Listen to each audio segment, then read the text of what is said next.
ჯანდაცვის მინისტრი თბილისის სასწრაფო სამედიცინო დახმარების ცენტრის 112-ის ხელმძღვანელობას შეხვდა და სისტემაში არსებულ პრობლემებთან დაკავშირებით ერთობლივად იმსჯელეს. გამოიკვეთა რამდენიმე პრობლემაც. შეხვედრას ჩვენი ჟურნალისტი გვანცა პაპავაძე დაესწრო. ის ახლა თემას პირდაპირ ეთერში განაგზობს. გვანცა გისმენთ.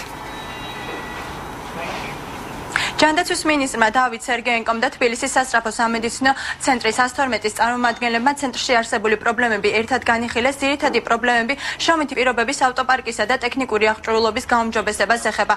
კონკრეტული პრობლემების გადაჭრის მიზნით დაიგეგმა კონკრეტული ღონისძიებები და განისაზღვრა სამოქმედო გეგმა, კერძოდ შედგება სამუშაო ჯგუფი პროცესის მუდმივი მონიტორინგისათვის, რომელიც დაკომპლექტდება სამინისტროს წარმომადგენლებისგან და ცენტრის ხელმძღვანელობისა და თანამშრომლებისგან.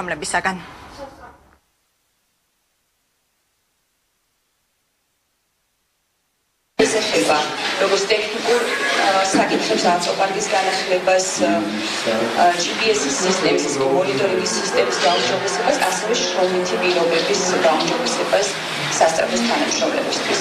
შევთანხმდით სამოქმედო გეგმაზე, თანხმდებით იმაზე, რომ შეიქმნება სამუშაო ჯგუფი და ამ ჯგუფში მონაწილეობას მიიღებს როგორც სამინისტროს, ასევე სასწრაფო დახმარების ხელმძღვანელობა და თანამშრომლები.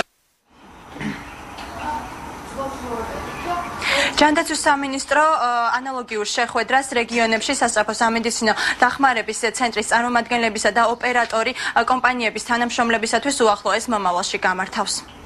ჯანდაცვის სამინისტროდან ჩვენი ჟურნალისტი გვანცა პაპავაძე გვერდებოდა. მადლობა გვანცა.